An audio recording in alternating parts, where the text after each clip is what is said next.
How does ANOVA work? In other words, how is it that an analysis of variance, how is it that analyzing variances can tell us something about differences in means?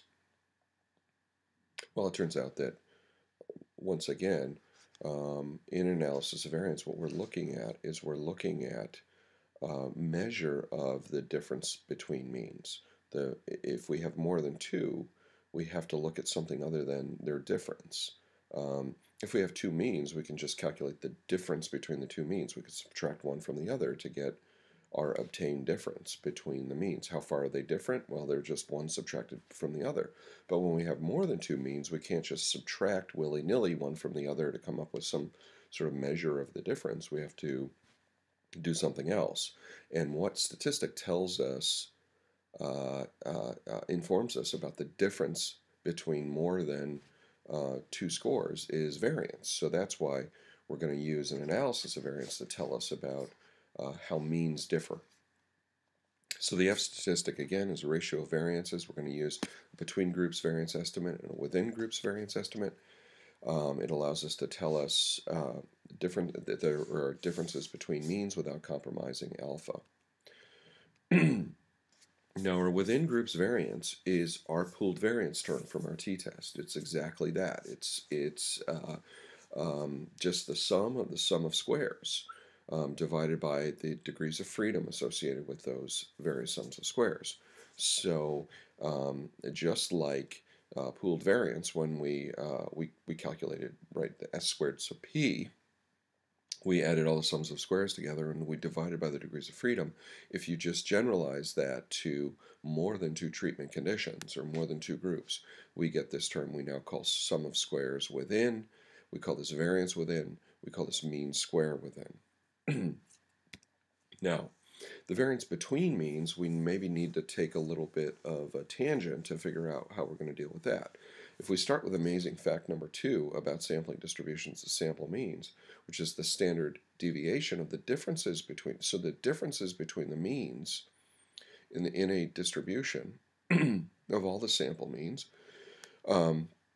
would be the standard error of the mean. That's just the standard deviation of the population divided by the square root of n. Now, if we squared both sides, what we arrive at is the variance of that distribution is just the variance of the population divided by n. Well, we don't have the population variances, but we can estimate them. In other words, the variance between the means is going to be estimated by n times our estimated standard error of the mean. So our standard error of the mean term, or our variance between means, is going to be calculated by taking the sum of squares between and divided by the degrees of freedom between. And you can see it here. Here's one sample mean minus grand mean squared. So we take the sample means, we subtract the grand mean, and we square them. That's how we get sum of squares between. But we know that we have to multiply by n in order to get an estimate of the variance between means. So that's what this refers to. The mean square between is just the sum of squares between divided by the degrees of freedom between. This is how we calculate sum of squares between. This is the computational formula we're going to use. The degrees of freedom is the number of groups, or k minus 1.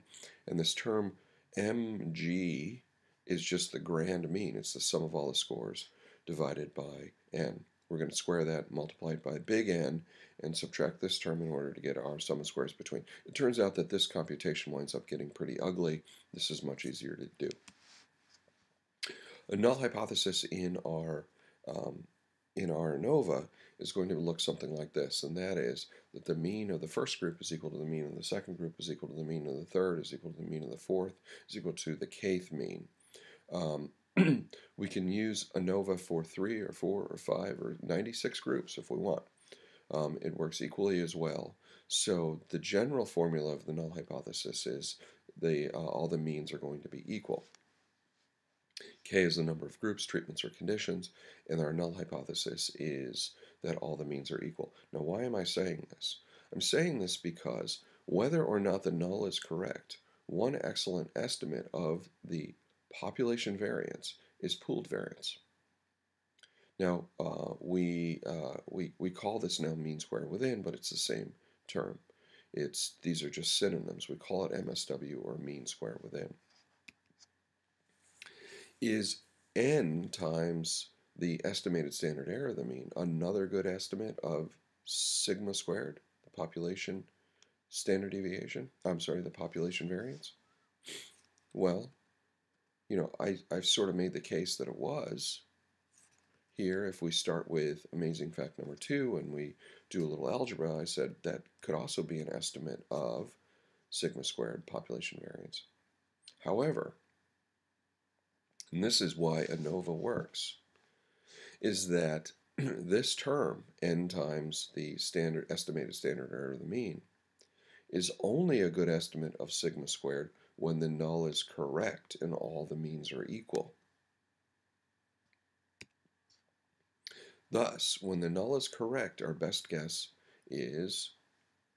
are either of these terms. If we're estimating sigma squared, either of these sample variances or variance terms derived from our sample statistics are going to be good estimates of sigma squared.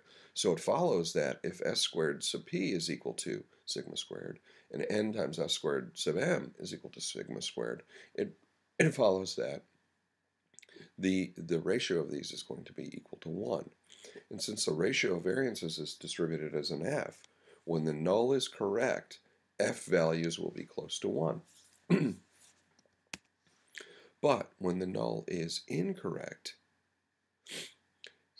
s squared sub p, pooled variance, is still a good estimate of sigma squared, but now this term n times the standard error of the mean, estimated standard error of the mean, is going to be much greater than. Sigma squared will be less than this term. So it follows from that the ratio of variances will be much greater than 1. Since a ratio of variances is distributed as an f, when the null is incorrect, f values will be much, much greater than that 1. And that's how we arrive at this f and can use it to test hypotheses. S squared sub p is pooled variance, but now we call it variance within, or mean square within, or MSW. N times the estimated standard error of the mean is what we call variance between, or the mean square variance, or mean square between, and we call it mean square between, or MSB.